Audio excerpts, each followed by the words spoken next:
그러므로 우리는 들은 것에 더욱 유념함으로 우리가 흘러 떠내려가지 않도록 함이 마땅하니라.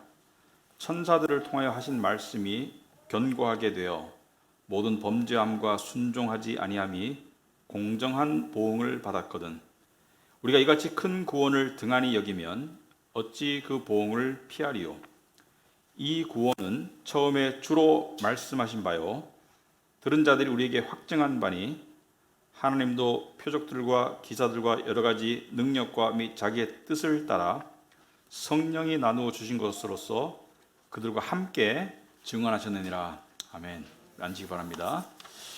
말씀을 위해서 기도하겠습니다.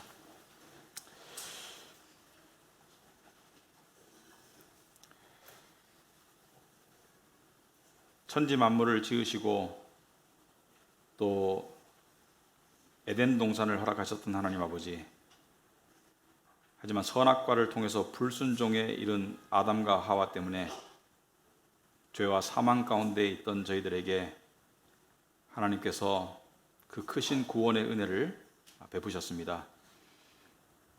이 시간 그 구원과 관련된 말씀을 우리가 들으면서 우리 마음에 성령의 아름다운 찔림과 또 성령을 통한 근심과 회개가 있고 또 더 나아가서 회복이 있을 수 있도록 주님께서 은혜 베풀어 주시옵소서. 특별히 참 죄인으로서 또 함께 구원받은 우리 성도들에게 말씀을 전할 때 하나님 아버지께서 저의 부족함을 덮어주시고 하나님의 능력으로 지혜로 말씀을 전할 수 있도록 주님 도와주시옵소서. 예수님 이름으로 기도합나이다. 아멘.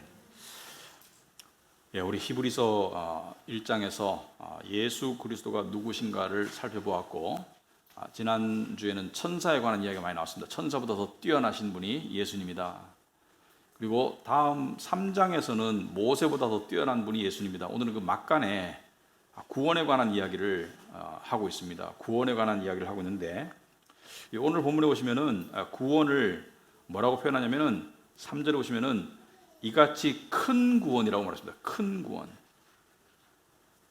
이 큰 구원이라는 것이 무슨 뜻인가? 영어로 great salvation. great 하다는 것은 대단하다. 큰 구원이다 이렇게 말하고 있습니다. 자, 구원이 왜 큰 구원이냐? 왜냐하면 구원에 관련된 모든 존재들, 모든 분들 또는 구원에 관련된 모든 것들이 사실 대단하기 때문이죠. 근데 우리가 이 구원을 생각해 볼 때 구원은 누가 계획하셨죠? 크신 하나님이, 그죠? 위대하신 하나님이 계획하신 것이 구원이다. 그래서 대단한 구원이고요. 큰 구원이고. 구원은 어떻게 성취가 되었나요? 예수 그리스도의 큰 십자가의 희생을 통해서, 십자가의 큰 보혈의 능력을 통해서 구원이 이루어졌다. 그래서 큰 구원이라고 생각합니다. 그리고 또 예수 그리스도의 순종도 대단한 순종이었죠. 죽기까지 순종하셨던 대단한 순종이었다. 그래서 모든 것이 커요. 그리고 또 그 구원의 값어치는 이 세상 어떤 것과도 바꿀 수 없는 대단한 큰 값어치가 있는 것이죠. 그래서 큰 구원이 되겠습니다. 그리고 또 더 나아가서 구원을 얻는 길이 대단히 쉽습니다. 너무 쉬워서 사실은 대단히 어렵습니다. 왜냐하면 이 엄청난 값어치를 가진 구원을 얻는 길이 아무것도 할 필요가 없다는 것이 너무 대단하게 쉽고 그냥 믿으면 된다. 그래도 대단히 어렵습니다. 왜냐하면 인간이 가지고 있는 그 본능, 율법적인 본능 또는 종교심 등은 우리가 뭔가를 얻기 위해서는 특별히 그것이 하나님의 인정이나 하나님의 구원을 얻기 위해서는 우리의 노력이 필수라고 생각하는 이 본능이 있기 때문에 우리는 이것이 거저 주어진다는 것을 받아들이기가 상당히 어렵습니다. 이것이 쉽게 여겨지고 받아들여진 이유는 하나밖에 없습니다. 하나님께서 깨닫게 해주셨기 때문에. 그러지 않고서는 인간의 뇌구조로는, 인간의 심리 상태로는 이것을 받아들이기가 상당히 어렵습니다. 이 바리새인들은 평생을 죽도록 노력해도 얻을까 말까한 구원을 그냥 죄인들이 믿기만 하면 받을 수 있다는 사실을 받아들이기가 어려웠어요. 왜냐하면 사람은 종교심이라는 것은 사실은 교만이거든요. 종교심이라는 것은 사람이 보기에는 경건해 보이고 사람이 보기에는 겸손해 보이지만 종교심이라는 것은 사실은 자기의 열성, 자기의 종교적 노력 또는 자기의 고행을 지렛대 삼아서 하나님을 움직이는 게 종교심이죠. 그러니까 내가 하는 어떤 종교적 열심이나 도덕적 탁월함이나 또는 선행을 통해서 그걸 지렛대로 하나님의 마음을 움직여서 나를 받아주시고 나를 구원해 주시고 나에게 천국 갈 수 있는 길을 열어주시는 것이 종교심이기 때문에 종교심에서 발단되는 구원자는 바로 자신이에요. 자신이 자신의 구원자가 되는 거예요. 자신의 행함에 의해서 구원이 주어지기 때문에 이게 사실 사람에게 받아들이기 쉽고 겸손을 가장한 교만이 됩니다. 근데 구원은 대단히 쉽죠. 그냥 믿으면 됩니다. 그냥 주신 구원을 받으면 돼요. 그래서 이게 엄청나게 어렵습니다. 또 오늘 본문에 비춰서 구원과 관련된 대단한 현상이 하나 더 있는데 이토록 큰 구원을 그토록 쉽게 등한시하는 일이 참 대단하다, 이렇게 히브리서 저자는 말하고 있는 거예요. 1절에 보시면은 그러므로 우리는 들은 것에 더욱 유념함으로, 들은 것을 더욱 유념하라는 것은 더욱더 주의를 기울이고 더욱더 신경을 쓰므로 우리가 흘러 떠내려가지 않도록 함이 마땅하다. 흘러 떠내려간다는 것은 무엇을 말합니까? 구원의 진리로부터 떠내려가지 않도록 하는 것이 마땅하다. 이것은 두 가지 케이스를 말합니다. 첫째는 히브리서 6장에서 다루겠지만 구원받은 적이 없는 사람이 구원의 공동체인 교회에 붙어 있다가 교회를 떠나는 경우를 말하기도 하고, 또 두 번째는 구원을 받았음에도 불구하고 일시적으로 또는 이 상당 기간 구원으로부터 멀어져 있어서 소위 말해서 그 은혜와 능력으로부터 떠내려가는, 그래서 이 세상에 휩쓸려가는 것을 의미하기도 합니다. 그러니까 구원 받은 사람, 구원 안 받은 사람에게 나타날 수 있는 현상이고요. 3절에 보시면은 우리가 이같이 큰 구원을 등한히 여기면 어찌 그 보응을 피하리요. 우리가 이같이 큰 구원을 등한히 여기면 어찌 그 보응을 피하리요. 그리고 2절에 천사들을 통하여 하신 말씀이 견고하게 되어 모든 범죄함과 순종하지 아니함이 공정한 보응을 받았다. 여기서 보응이라는 단어가 2절에 나오고 3절에 나오죠. 보응이라는 것은 그 결과, 그 행함에 대한 상응한 결과를 말하죠. 그런데 여기서 천사들을 통하여 하신 말씀이라는 것은 율법을 말합니다. 하나님께서 율법을 주셨을 때 천사들을 통해서 말씀하셨다는 것은, 예를 들어서 신명기에 보시면은 그 내용이 나와 있어요. 천사들을 통해서 말씀하셨다. 여러분 그 주부에 보시면은 신명기 33장에 보시면은 이 하나님께서 시내산에서 십계명을 주셨을 때 이 또 다른 곳에서 백성들에게 나타나셨을 때 어떻게 나타나셨나요? 주께서 시내산에서 오시고 세일산에서 해처럼 떠오르시고 바란산에서부터 당신의 백성을 비추신다.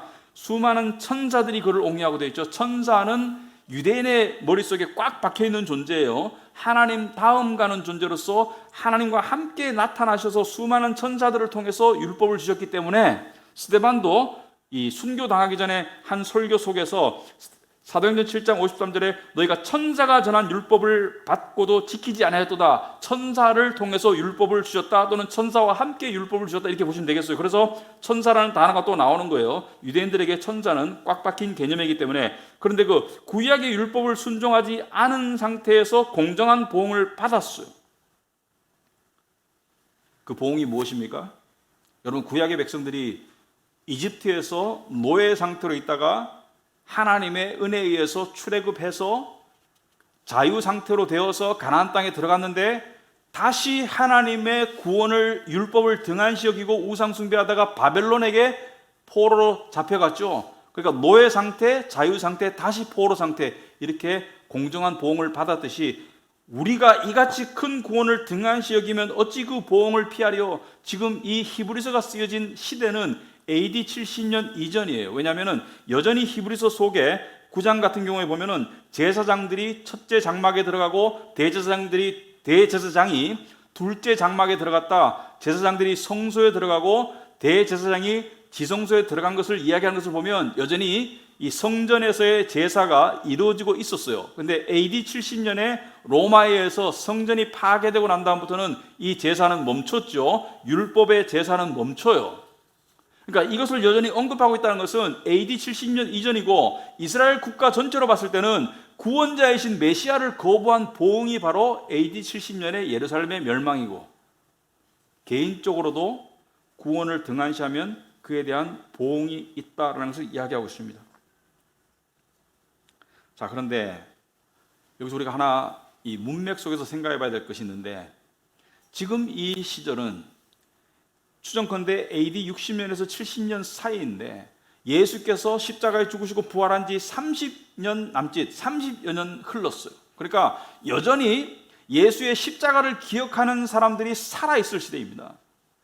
일부는, 상당수는 죽었겠지만 일부는 살아있어요. 그러니까 예수의 십자가의 죽으심과 부활이 여전히 따끈한데, 얼마 몇십 년 지나지 않았는데 이미 구원을 등한히 여기는 사람들이 생겨나기 시작했다는 뜻이에요. 그래서 거기에 대한 경고로 우리가 이같이 큰 구원을 등한히 여기면 어찌 그 보응을 피하리오라는 말을 하고 있는 거예요. 이것은 협박이 아니라 이 구원을 등한히 여기게 되면 나타나는 그런 불행에 대한 그런 경고와 방지를 위함인 것이지, 그러니까 구원받은 자들에게는 협박이 아니고 사랑의 음성으로 들려야 됩니다. 구원을 등한시 여기면 큰일 난다, 등한히 여기지 말아라는 것인데, AD 70년 이전에 예수의 십자가의 부활과 죽으심이 여전히 따끈한 그 시절에도 구원을 등한시하는 사람들이 있었다면, 지금 2000년이 넘게 지났잖아요. 2000년이 지났잖아요. 오늘날 구원을 등한히 여기는 사람들이 많아요. 저를 포함해서. 이게 우리 오늘 핵심 포인트예요.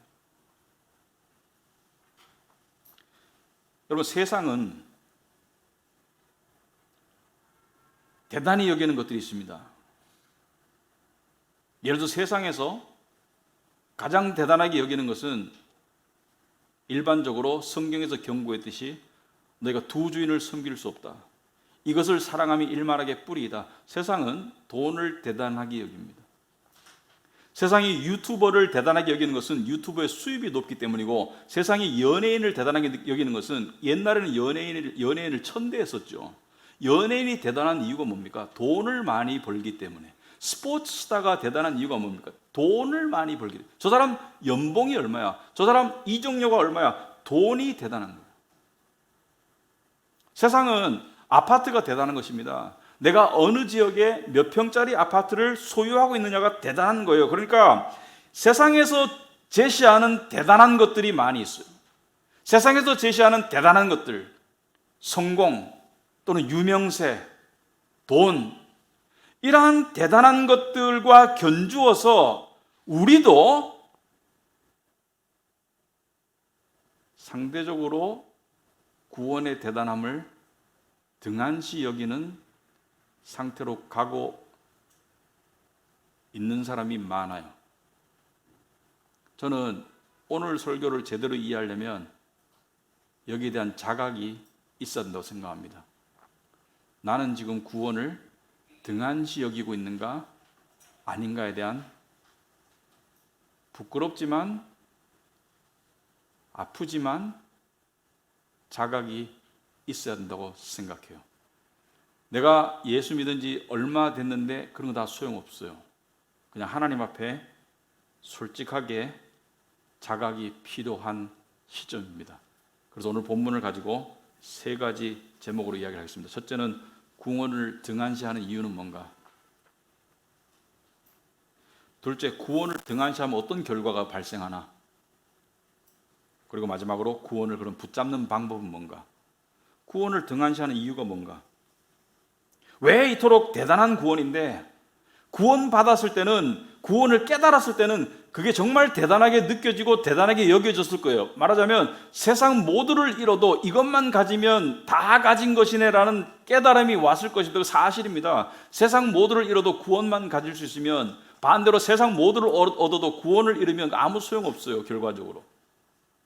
근데 그게 대단한 구원으로 감격으로 다가왔는데 왜 구원을 등한시하는 일이 생길까?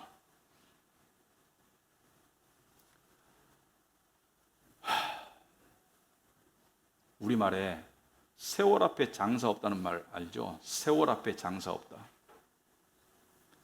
여러분 그 금팔찌, 은팔찌 이렇게 가지고 계신 분들 한 몇 개월 정도, 한 1년 정도 안 닦으면 어떻게 되던가요?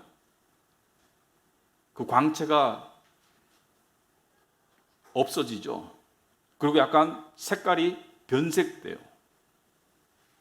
보석도 세월 앞에 장사가 없더라고요. 사랑하는 사람이 결혼할 때 결혼 서약할 때는 정말 죽을 때까지 그렇게 사랑할 것 같은 마음이 있는데 세월이 지나면 변하는 경우가 많아요. 직장에 합격했을 때는 그 임원들 앞에 면접 받으면서 제가 이 직장에 들어갈 수만 있게 해주신다면 정말 죽도록 충성하겠습니다. 그 마음이 세월이 지나면 바뀌어요. 세월이 지나면 바뀌어요.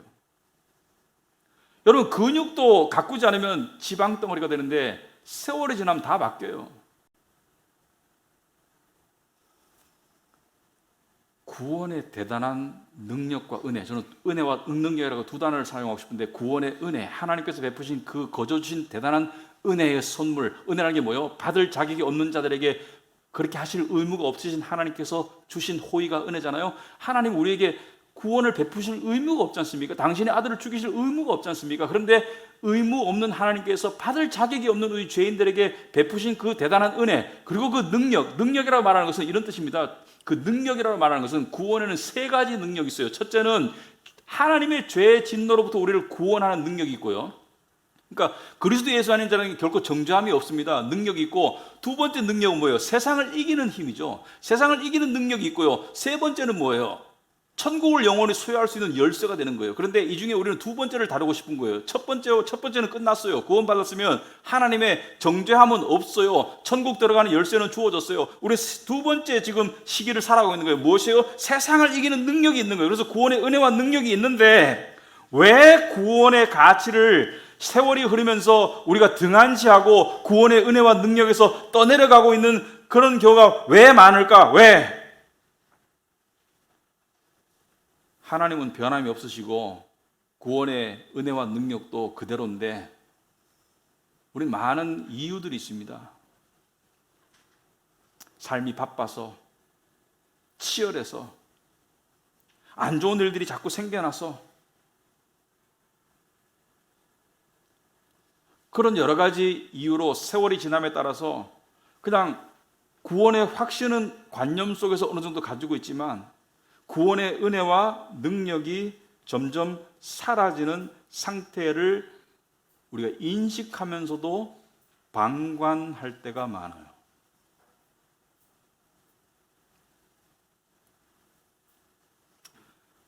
그런데 세월이 흐르면 그냥 그대로 유지되면 되는 것이 아닌가? 여러분, 보석이 왜 녹이 슬죠?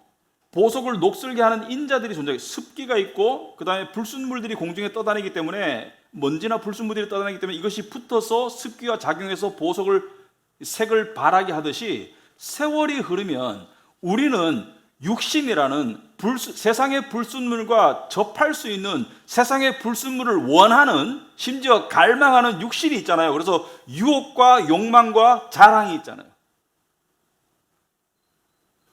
안 그래요? 유혹을 느끼잖아요. 유혹이라는 것은 갈망 중에 죄악스러운 요소가 있는 걸 유혹이라고 합니다. 그냥 단순한 갈망이 아니고 갈망인데 그 속에 죄악적인 요소가 있는 거예요. 근데 유혹과 욕심은 같이 가는 것이죠. 욕심이 있잖아요. 더 가지고 싶고 더 이루고 싶고 욕심이 있잖아요. 그리고 자랑은 뭐예요? 우리 안에 자기 영광 추구의 자랑이 있잖아요. 했노라, 이루었노라, 보아라, 내가 했다. 그러고 싶잖아요.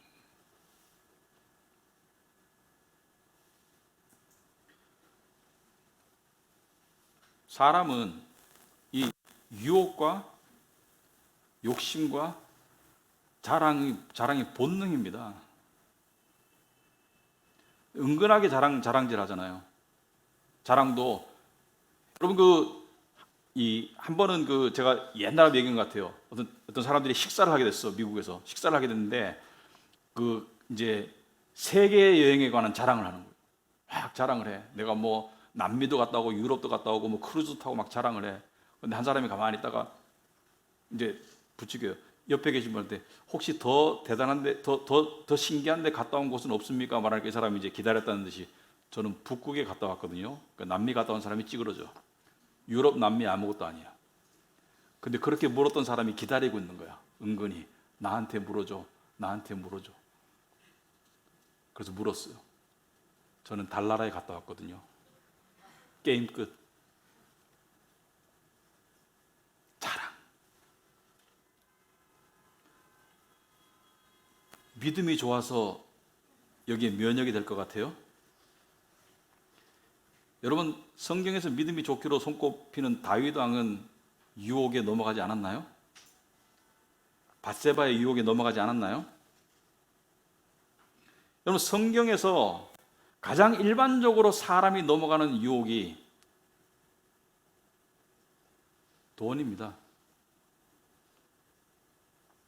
두 주인을 섬길 수 없다고 말하면서 하나는 돈이라고 그랬어요. 하나는 하나님이고. 돈을 사랑함이 일만하게 뿌리라고 그랬습니다. 돈의 유혹, 돈의 욕심, 돈을 통해 하고 싶은 자랑, 내가 자랑하고 싶은 뭔가를 취득하려면 돈이 있어야 되잖아요.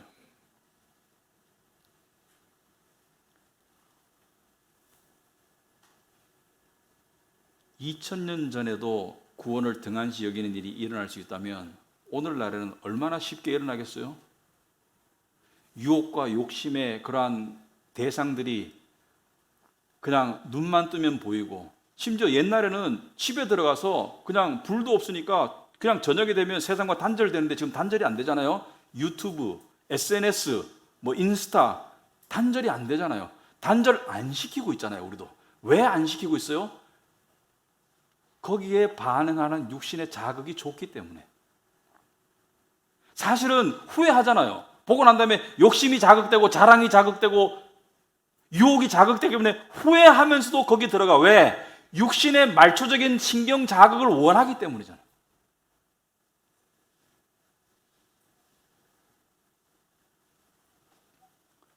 근데 그런 생각도 합니다. 어차피 천국 가는 그런 믿음으로 가니까 뭐 이 세상에서 뭐 이렇게 산들 저렇게 산들 뭐 어때서 그냥 타협하고 적당히 살지. 그런데 왜 구원을 등한시 여기지 말라고 하나님이 하실까? 이것은 그 결과가 비참하기 때문이에요. 하나님 우리를 아끼셔서 구원을 등한시 하지 말라는 거예요. 그러면 구원을 등한시 하면 어떤 결과가 나타날까? 어떤 결과가 나타나요?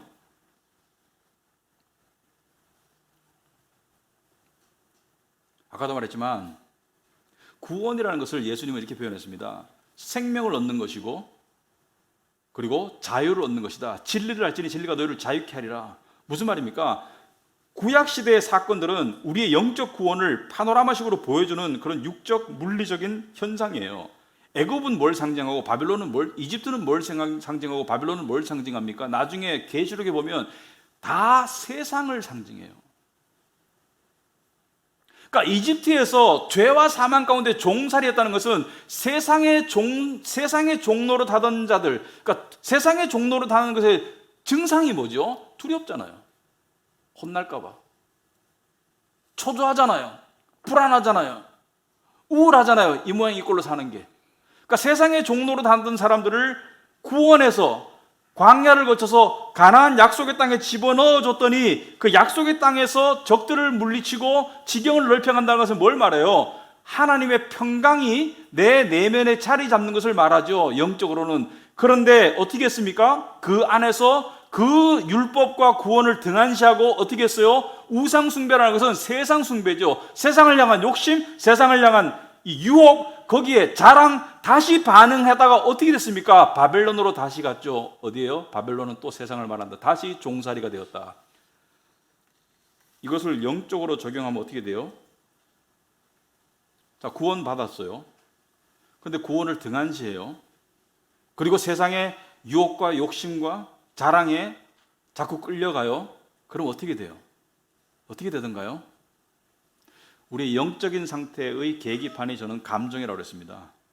내가 기질적으로 어떤 우울감을 가지고 있지는 않는 한 그거 제외하고 일반적으로 감정은 영적인 상태의 계기판이에요. 그런데 우리 감정이 두려움과 초조함과 또 불안과 또 자기 연민과 돈과 관련해서 상대적 박탈감에 시달리고 있다면 구원을 등한시하고 있기 때문인 거예요. 그게 좋지 않지 않습니까? 그런 상태로 산다는 것이 우리도 싫고 하나님도 원하지 않으세요. 그래서 구원을 등한시하지 말라는 거예요. 구원의 능력과 은혜로 세상을 이기라는 것이지 세상에 파묻히지 말라는 거예요. 성도들은 우리 이렇게 생각합니다. 우리는 내가 이렇게 삶이 힘들고 내가 이렇게 삶이 초조하고 내가 이렇게 삶이 메마르고 내가 이렇게 삶이 어려운 것은 이 상황이 안 변하기 때문이야. 또는 이것이 안 이루어지기 때문이야. 이 문제가 안 해결되기 때문이야. 이 한 방만 해결되면 다 해결될 텐데 이렇게 생각할 때가 많죠. 이것만 되면 다 되는데 이 근심거림 없어지면 이 목표만 달성하면 될 텐데라고 생각하죠. 그런데 문제는 그 목표가 달성되지 않는 경우가 90% 정도 되고요. 10%는 달성이 될 수 있습니다만 달성이 돼도 일시적이잖아요. 제가 지금도 기억나는 게 옛날에 취직만 되면, 그러니까 좋은 회사에 취직만 되면 내 인생이 획기적으로 달라질 것 같았어요. 취직이 되었어요. 한 달 뒤에 사표를 만지작거리고 있더라고요. 일시적이잖아요. 겪어봤잖아요.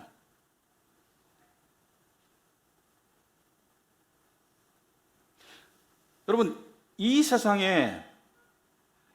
세상에서 뭔가 이것만 이루어지면 앞으로 쭉 평강할 수 있는데 그것은 그냥 신기루에 불과한 것이죠. 그건 없어요. 근데 많은 사람들이 가장 보편적으로 원하는 게 돈만 충분히 가지면 내 삶이 획기적으로 나아지고 안전할 텐데 이렇게 생각합니다. 그런데 일부는 맞아요. 사실은 돈이 인간에게 안전감, 보호감, 그리고 자신감을 주는 효과가 분명히 있어요. 우리 좀 솔직하게 얘기합시다. 성경도 이렇게 말하고 있고요. 전도서 7장에 보시면 12절 이런 말씀 있죠. 돈이 사람을 보호하듯 지혜도 사람을 보호한다. 그러니까 돈에 보호할 수 있는 힘과 지혜에 보호할 수 있는 힘을 비교하고 있어요. 그런데 같다고 말하는 건 아니에요. 그러니까 그렇지만 이렇게 얘기하는 거예요. 그렇지만 자, 돈이 줄 수 있는 안전이나 자신감이나 어떤 그런 것이 있어요. 분명히 있어요. 그런데 제가 말하고 싶은 것은 그것은 일시적이고 제한적이고 기만적이다. 왜 그런지 설명하겠습니다. 왜 일시적이고 제한적이고 기만적이냐? 우리가 돈을 너무 대단하게 생각하기 때문에 문제들이 발생하는데 돈이 줄 수 있는 것이 분명히 있습니다. 그거를 거부하면 솔직하지 않게 되는 거예요. 성경도 말하고 있어요. 심지어 전도서 다른 부분을 보면은 제가 영어를 읽어가지고 영어로 말씀드리겠습니다. 여러분 쉬운 영어예요. Money is the answer to everything 이렇게 나와 있어요. Money is the answer to everything. 돈이 모든 것에 대한 답이라고 전도서에 나와 있어요. 그것은 세상적인 이치에서 그럴 수 있다는 거예요. 그래서 거기서 끝나지 않고 그 뒤에 그렇지만 이렇게 되는 거예요. 자, 그런데 돈으로 좋은 침대는 살 수 있어요. 근데 꿀잠은 못 사요. 돈이 많을수록 불면에 더 많이 시달린다는 것은 이미 증명되었어요. 가진 것이 많을수록 근심이 늘어나요. 생각할 것이 많아져요. 그래서 노동자는 편하게 잠잔다고 잠언에 나와 있어요. 여러분, 돈으로 좋은 집은 살 수 있습니다. 펜트하우스 살 수 있지만 행복한 가정은 못 사잖아요.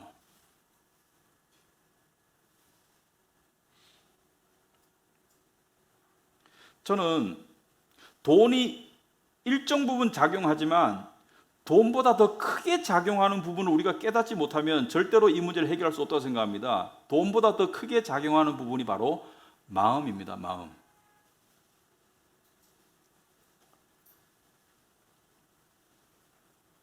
왜냐하면 돈은 절대 객관적이지 않아요. 무슨 말이냐면은 이 정도 수준 넘어가면 돈에 관한 안전과 돈에 관한 보호와 돈에 관한 자신감이 쭉 유지될 수 있어. 그게 없어요. 미국의 어떤 유명한 투자가가 돈을 많이 벌었어요. 그래서 이제 그 CNBC인가 무슨 인터뷰를 했습니다. 인터뷰를 했는데 물었어요. 그러니까 지금 부자니까 당신은 어느 때쯤 자, 이 정도 벌었으면, 그러니까 부자니까 궁금하지 일반 사람들이 어느 때쯤 이 정도 벌었으면 그냥 여기서 행복하고 만족하고 그냥 여기서 그 인생의 만족을 누리기 시작했나라고 물어봤어요. 어느 때쯤? 지금은 엄청나게 부자지만 어느 때쯤 그러나? 이 사람이 솔직하게 대답했습니다. 그런 적이 없다. 항상 내 마음은 조금 더, a little bit more, a little more money, 조금 더를 원하더라. 너무 솔직한 표현인 것 같아요. 제가 이번 주에 이 중년의 어떤 남성분과 점심 식사를 했는데요. 이분의 집안이, 이 건물이 한 수백억짜리가 세 채가 있어요. 여러분, 건물 한 채가 아니고 서울에 세 채가 있는데 꼬마 빌딩이 아니고 세 개가 있어요.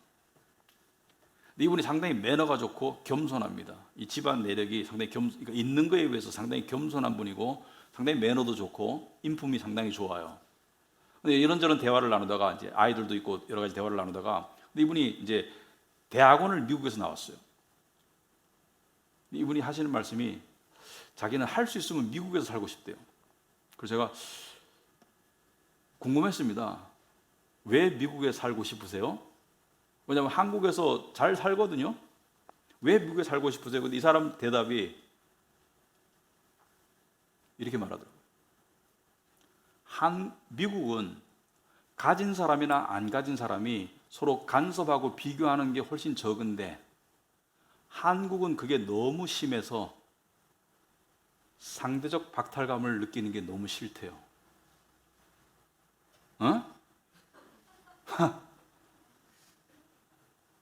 제가 목회하면서 이런 경우를 여러 번 겪었는데 이것이 최고였어요. 제가 이때까지 들은 이야기 중에 가장 많이 가진 사람 입에서 나온 상대적 박탈감이라는 단어가 그러니까 이 밑에 있었어. 근데 몰라요. 얼마인지 모르겠지만 수백억짜리 건물 3개를 가진 집안의 사람이 상대적 박탈감에 의해서 비교당하는 게 싫어서 여기가 싫대요. 안 행복하대요. 제가 다시 한번 깨달은 것은 돈의 절대 가치는 없어요. 결국은 마음의 문제더라. 이야기를 여러분에게 해주고 싶어요. 이분 상당히 좋으신 분이에요. 인간의 마음이 왜 우리를 그렇게 만들까? 자, 마음의 두 가지 악한 현상을 한번 설명해 드릴게요. 마음의 욕심은 내 위에 하나만 있어도 만족 못해요. 백설공주는 그것을 말하는 것이죠. 거울아 거울아 이 세상에서 누가 제일 예쁘니? 왕비님이 예쁘시지만 더 예쁜 사람이 하나 더 있어요. 백설공주. 독사과를 가서 입에 콱 집어넣죠. 못 견디는 거야. 두 번째 예뻐도 예쁜 거잖아. 근데 첫 번째가 아니라서 못 견디는 거야.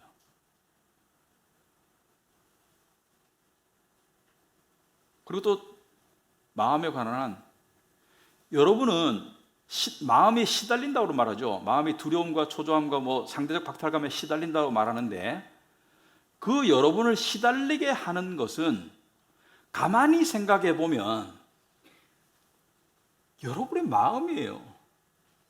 여러분의 마음이 여러분에게 목표치를 제시하고 여러분의 마음이 여러분에게 꿈을 심어주고 여러분의 마음이 여러분에게 계획을 심어주고 난 다음에 여러분을 닥달하고 여러분에게 왜 빨리 못 가냐고 닥달하고 여러분을 짓누르고 여러분을 무시하는 게 누구예요? 바로 마음이에요. 세상과 사탄에게 점령당한 마음이 우리는 각자가 내가 가지고 있는 어떤 그 이상적인 이미지가 있어. 이상적인 이미지, 그 이미지와 지금 현재의 이 간격을 좁히라고 누가 닥달해요? 누가 노예 주인처럼 우리를 닥달해요? 내 마음이 나를 가장 괴롭혀. 그 마음은 자유의 마음이에요? 노예의 마음이에요? 노예의 마음이에요. 세상의 욕심에 사탄의 미혹에 노예 상태가 된 마음이 나를 괴롭히는 거야. 그러니까 나를 괴롭히는 가장 악랄한 주인은 내 마음이야. 결국 하나님께 사로잡히지 않으면, 구원의 능력과 은혜에 사로잡히지 않으면 계속 그 짓을 하고 있어요. 자기가 자기를 제일 괴롭혀. 이게 너무 아이러니한 거예요. 여러분, 자기 마음도 하나 못 이기는 인간이, 자기 마음도 하나 제대로 못 다스리는 인간이 어떻게 세상을 이길 수 있어요? 여러분, 돈이 절대 보호막이 될 수 없습니다. 필요해요. 근데 그것을 절대화하는 순간 어떻게 돼요? 욕심과 유혹과 어떤 온갖 것에 노예가 되어서 절대로 헤어나오지 못합니다. 결국은 뭐예요? 마음을 새롭게 함으로 변화를 받으라 그러죠.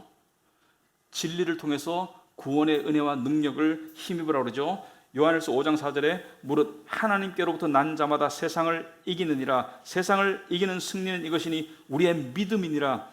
예수께서 하나님의 아들이심을 믿는 자가 아니면 세상을 이기는 자가 누구냐? 믿는다는 것이 구원받았다는 것이죠. 구원받은 것을 통해서 세상의 노예가 되지 않고 세상을 이기는 것, 이것을 하나님이 기뻐하시고 이것을 통해서 하나님이 영광 받으세요.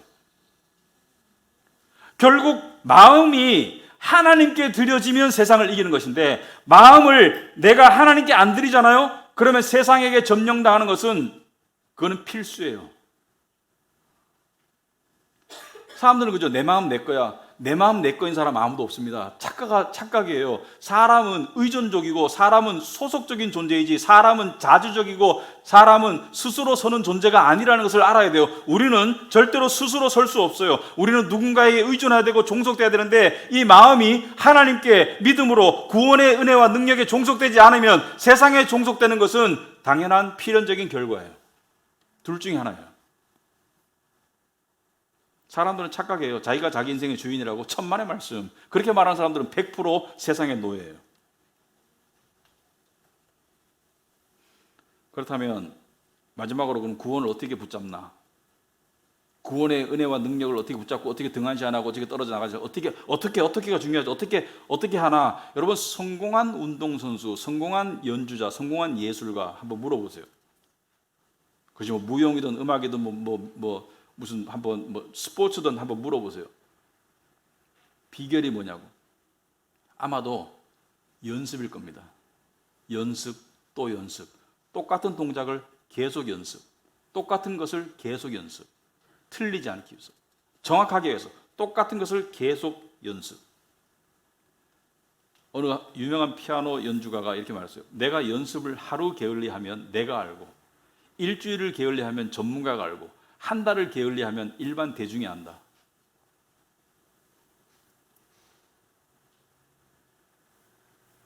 사도 바울은 고린도서 9장에서 운동장에서 다람질하는 자들이 다 달릴지라도, 아테네 올림픽이 있었죠 당시에, 오직 상을 받는 사람은 한 사람인 줄 너희가 알지 못하느냐? 너희도 상을 받도록 이와 같이 다름질하라. 이기기를 다투는 자마다 모든 일에 절제하나니. 여기서 절제가 연습입니다. 연습이에요. 훈련과 반복적인 연습. 우리도 마찬가지죠. 여러분, 우리가 무슨 연습을 해요? 우리는 복음을 믿잖아요. 그러니까 그 복음을 계속 반복적으로 우리가 받아들이는 거예요. 그러니까 이게 목사부터 제대로 해야 돼요. 이게 제가 순서를 설명을 드릴게요. 여러분, 목사라는 직업이요 굉장히 쉽습니다. 뭔가 새로운 제품을 만들면 안 돼. 새로운 아이디어를 만들어내는 순간 망하는 거야. 그러니까 뭐 이런 거 있죠. 뭐 교회를 잘하기 위해서 새로운 프로그램을 이거 망하는 거야. 망조가 된 거야. 목사는 어떻게 돼요? 똑같은 얘기를 계속해요. 똑같은 얘기를. 그러니까 똑같은 얘기를 그대로 하려고 똑같은 걸 계속 쳐다봐야 돼. 복음을 계속 쳐다봐야 돼. 근데 이게 너무나 힘든 얘기예요. 왜냐하면 똑같은데 새롭게 들려야 되잖아. 들었을 때 새로워야 되잖아. 은혜가 새로워야 되잖아. 그러니까 목사처럼 정말 단순하고 이 단순한 직업, IQ 2자리도 충분히 할 수 있을 것 같아. 왜냐면 복음만 전하면 돼. 그런데 이 똑같은 거를, 여러분, 피아노가 변합니까? 제가 할 때는 그 클래식이 안 변하잖아요. 이미 곡이 다 정해져 있잖아요. 안 변하잖아요. 스포츠도 똑같은 게임을 똑같은 룰로 지금 계속 하잖아요. 그죠? 똑같은 축구, 똑같은 배구 계속 하잖아요. 똑같은 것을 계속 하는데 문제가 뭐예요? 여러분들이 이것을 들여서 이것을 습득했다. 그 다음에 뭐 합니까? 그 다음에 케어그룹 모이죠. 그 무슨 시간이에요? 들었던 진리를 삶 속에 마사지하는 거예요. 그러니까 제가 화장품을 줬으면 얼굴에 탁 붙이고 있는 것이 아니라 그걸 문지르는 것이 여러분의 나눔이에요. 문지르면서 여러분이 그것을 내재화하는 거예요. 이게 굉장히 중요해요. 왜냐하면 기독교는 저번 시간도 말씀드렸지만 지식의 진리의 지식으로 출발하는 게 기독교예요. 그래서 모든 진리는 지식에서 출발하는 거예요. 여러분, 티베트 불교가 굉장히 대단하죠. 티베트 불교가 굉장히 단단합니다. 그 일반 승려들만이 아니고 이 나라 전체가 불교 국가로 유지되는 그 비결이 뭔지 아세요?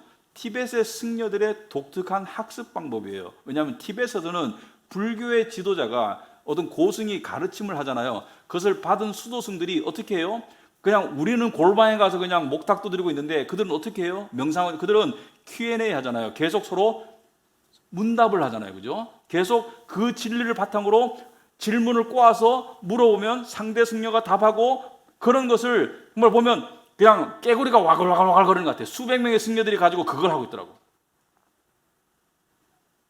우리가 그거 하는 거예요. 주일날 개혁으로 모여서 우리 그거 하는 거예요. 여러분, 하나님이 여러분과 저를 사랑하셔서 이 말씀을 하시는 거예요. 구원을 등한시하지 말라고. 왜? 구원을 등한시하는 결과가 너무 참담하기 때문에. 바벨론에 다시 포로로 끌려간 이스라엘의 운명이 참담하듯이 우리가 구원을 등한시하면 세상에게 지게 될 것이고 세상의 종이 될 것이고, 그러면 두려움, 불안감, 상대적 박탈감, 온갖 종류의 그러한 이 마음의 고통을 다 느끼게 돼요.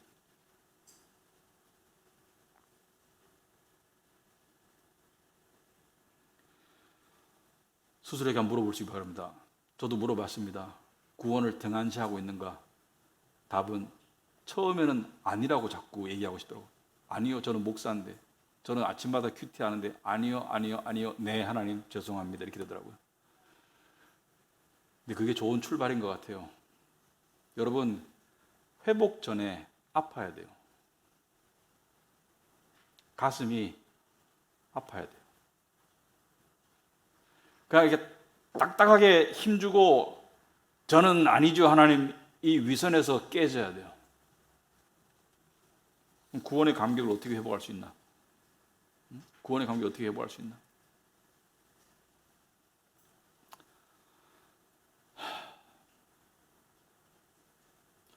구원 안 받았더라면 한번 생각해 보시기 바랍니다.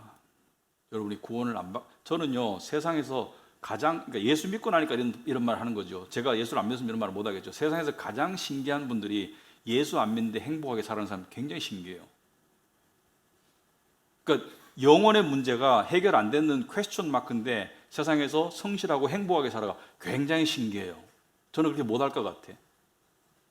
왜냐하면 제가 아는 진리로 보면, 여러분 레스토랑에 가면 아름다운 가정이 행복하게 식사를 하는 장면이 있어요. 그죠? 서로 웃으면서 화목하게 식사를 해요. 근데 그 순간 행복하지. 그런데 그 사람들 제가 비하하고 싶은 마음은 없습니다. 그런데 어떤 마음이 드냐면, 길게 보면 만약에 그 가정이 예수를 안 믿는 가정이라면, 또 예수를 믿든 안 믿든 간에 여러분 그 행복은 일시적이고 그 행복은 영원하지 않아요. 왜냐하면 언젠가 하나 둘 사라지게 됩니다. 그 행복의 구성원들이 하나 둘 사라져요. 근데 사라지는 과정은 굉장히 아파요. 여러분, 사람이 태어날 때 울면서 태어나죠. 아기는 옆에서는 웃는데, 옆에서는 기뻐서 웃는데 아기는 울면서 태어나. 근데 죽을 때는 주변에 많은 사람들이 함께 울어요. 왜냐하면 죽음이 더 힘들어.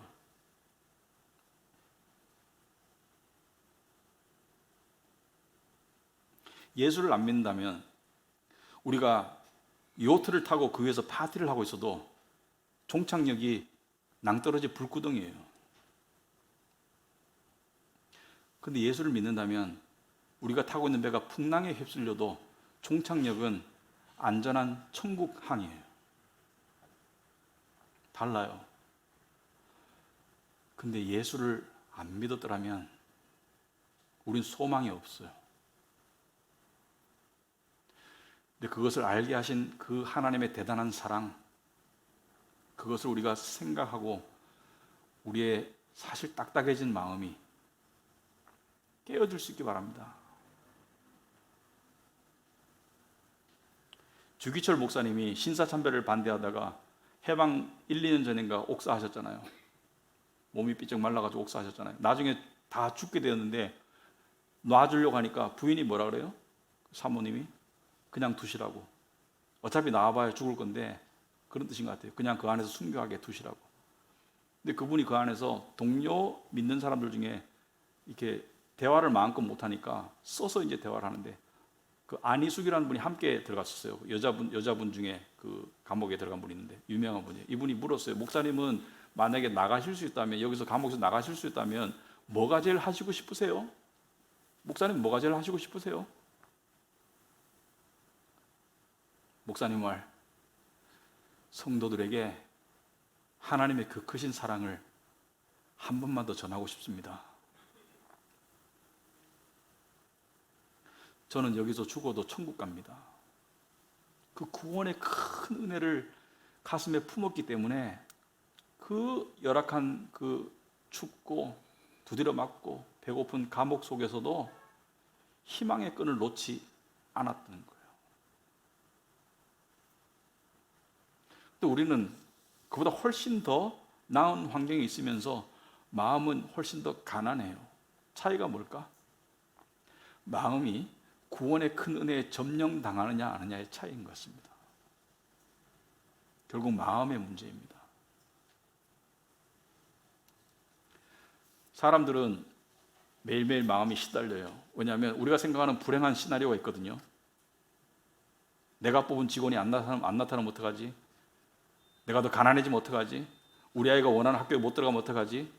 우리 아이가 똑똑하지 못하면 어떡하지? 온갖 종류의 시나리오가 있어요. 근데 세상에서 발생할 수 있는 가장 비참한 시나리오는 한 개밖에 없습니다. 제가 생각할 때. 진짜 생각해 봤을 때 가장 비참한 시나리오는 딱 한 개밖에 없어요. 그것은 예수 모르고 죽는 거예요.